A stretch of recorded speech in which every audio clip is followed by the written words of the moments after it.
I've been sewing and I've made Ros a dress and I've got all these offcuts.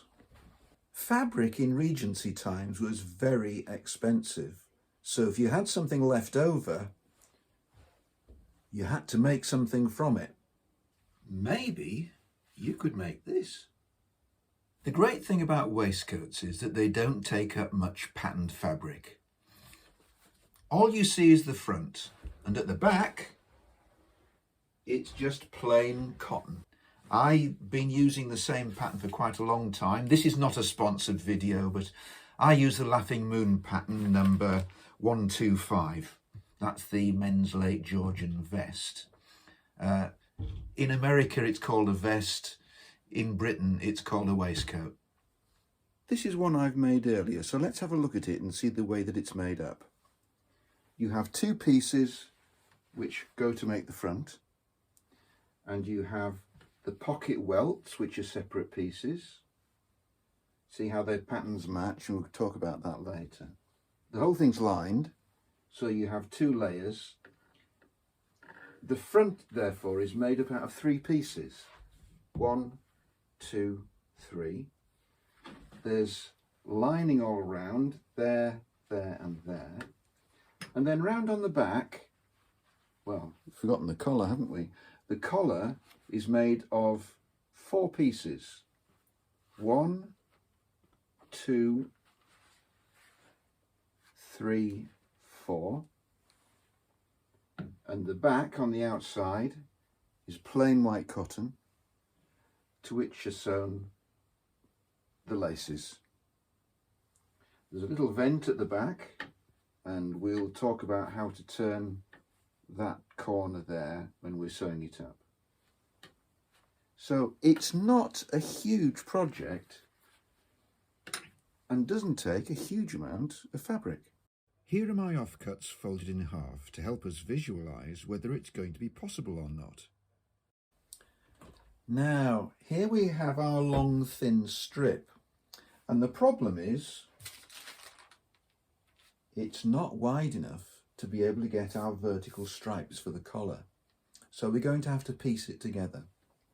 So let's start by simply doubling it up and cutting it in half. Next, we've got to make sure that the pattern matches. So if you fold it over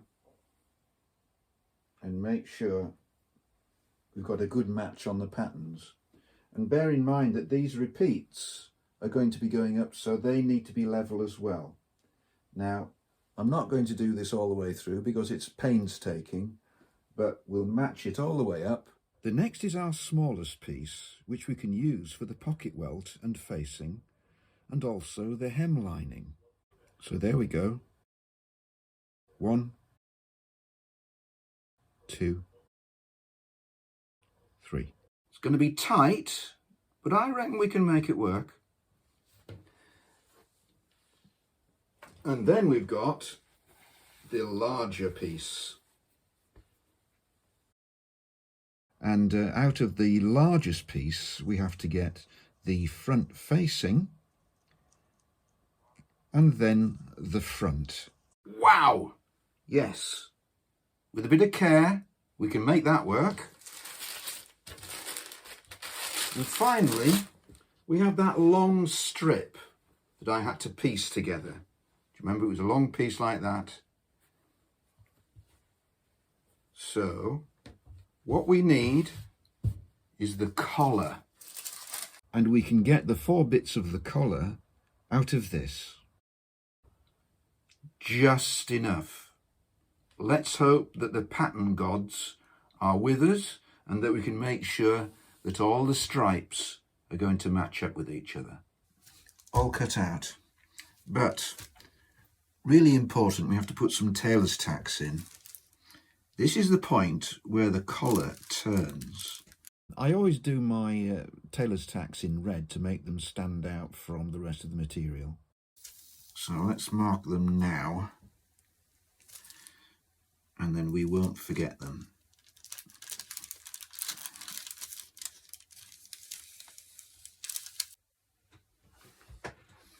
Now, this material's a bit flimsy, So what we're going to have to do with the front facings is provide them with some interfacing to give them more body.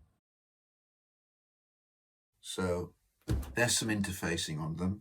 I've been and stitched them round at 1/2 inch from the edge, and that should mean that the front of the waistcoat is going to carry an awful lot more body. Once we've put the interfacing in place, we have to trim it to reduce the bulk of fabric in the seam. And we have to do the same also for the collar pieces.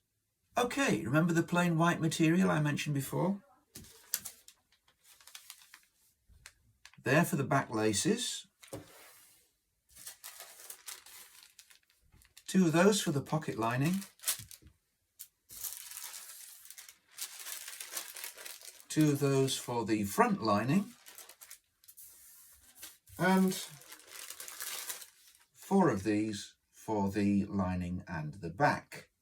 The next step is to assemble the front lining.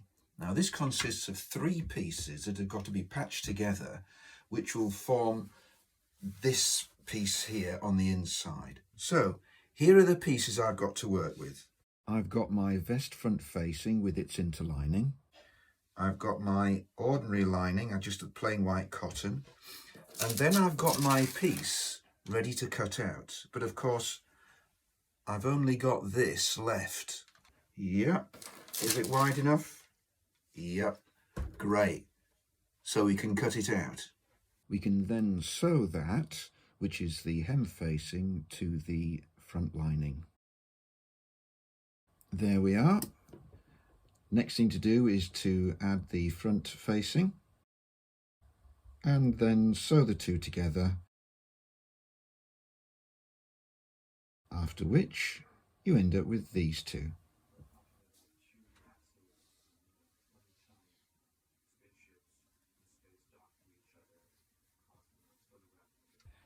Next we're going to turn to the pockets, and the first thing about the pockets is we've got to match them carefully to the fabric at the front of the waistcoat. Here's the front part for the waistcoat, and this is the welt.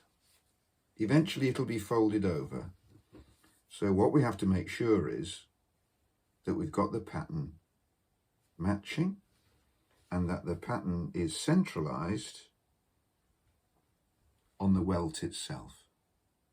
Once you've got the welt cut out at the right place, again you're going to need to line it with some interfacing because it's going to take quite a bit of wear. Again, the interfacing needs to be trimmed off, and I should have said this before, but it's very, very easy to nick your fabric as you're trimming it, so do take care. There we are. And the next thing you have to do is fold it in half lengthways, right sides together, obviously making sure that your pattern is nice and centralized. And then sew across the ends. So there we are. We've both got both ends are sewn now, and the next thing we have to do is cut the corners so that they're going to fold over inside out, and we'll take the bulk away, make sure that they fold nicely.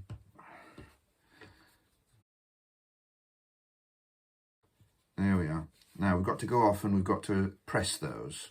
There, all pressed and ready to be put into position. Now, here we have the pattern in place. We've got to find out where to put the pocket. The pattern has it marked there. So transfer it with Tailor tacks. Now this is where you need to take care. You're going to sew the welt onto the front. Your line of stitches should be 5/8 of an inch from the raw edge of the welt and be on the same line as the bottom of the pocket opening, marked by the Tailor tacks. Then trim the seam to 1/4 of an inch. I've placed some pins here to try and show where the opening is once I've put the pocket on top of it. Next you take the pocket and sew the welt flat on the front of it. You're going to be sewing around the line which has previously been marked by your tailor's tacks. Make sure that you've got your patterns all aligned. Feel through the material and make sure that when you sew around the pocket opening, you are going to catch the seam allowance of the welt as you do so. So here we have the construction of the two pockets. So next we've got to do is cut in order to make the opening for the pocket.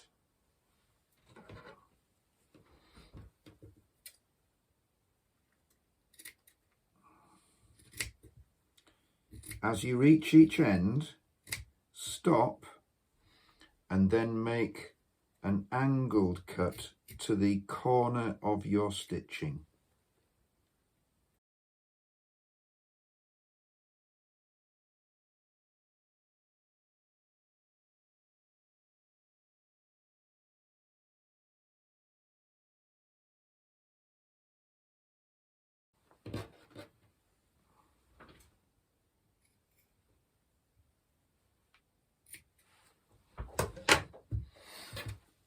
The next thing to do is to turn it inside out.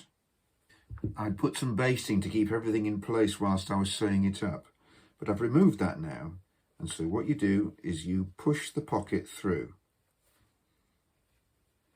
to the inside. And as you do that, the front will just flip up. Now, it's a process of making sure it's all folded over and then steaming it into place. So I'm off to the ironing board now to get this straight, and I'll show you the results. So here I am back from the ironing board. It is a bit of a faff, and sometimes you've got to be careful about these corners, but that's what happens when the pocket's turned. The lip comes up and to the outside. It's supposed to be right on the edge. It shouldn't overlap, otherwise you find it difficult to turn. And on the inside, it looks like that. So the next thing we're going to do is fold the pocket up and stitch all around the corners. And on the other side, stitch up the side of the edging. And this is your opportunity just to tidy things up and make it fit nicely. Okay, get that out of the way. We're making progress now. So we've got the collar sitting there on one side waiting to be done. We've got both sides of the waistcoat at the front now. And the next step is going to be the lining and the back. Now, a small alteration from the pattern that I normally work from is being forced by circumstance, really, because what I found was that the attachment of the rear laces to the outer part of the waistcoat just weren't strong enough. And so I've got to devise some method of having the laces at the back, but with a far broader attachment point. Those small ones that are provided for in the pattern just aren't enough. All right, I shouldn't tie them so tight, I know that, but I am a bit vain and I like to have it quite tight at the front. So I made something up. A piece that will go either side, to which the strings will be attached, and then they will be spreading the weight or the tension right the way down that seam, and hopefully that should prevent any tear out in the future.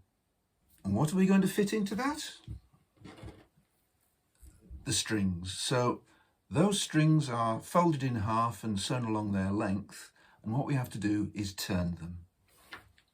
I'm lucky in that I went to an antique shop and by accident I found these inside a sewing box. I think they're intended to be bones for a corset. They're steel, they're whip steel, but they are remarkably useful when it comes to turning the insides of the laces. Have a look round for them, they're very good. So we take our lace, and first thing we do is we cut the corners. As I sewed these, I sewed a couple of stay stitches right at the corner there to make sure that when we're pushing through, the turner doesn't actually ruin it. And the next thing is we trim, leaving about 1/4 of an inch, so there isn't quite as much bulk inside the lace.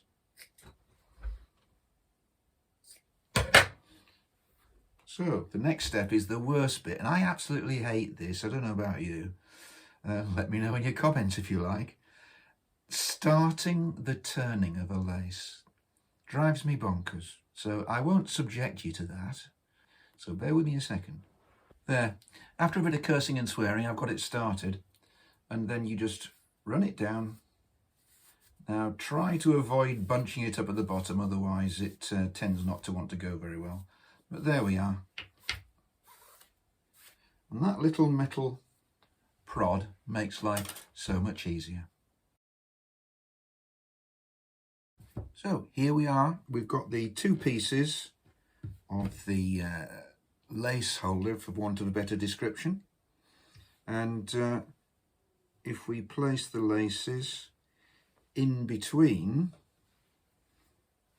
the right sides, when we turn it later on, they'll end up being the right side out. So there we go. And stitching there will catch them so that they'll pull out correctly. And whenever it comes to sewing things, baste in position before you sew. Especially with a fiddly little thing like this, everything can go awry if you're not keeping your eye open for it.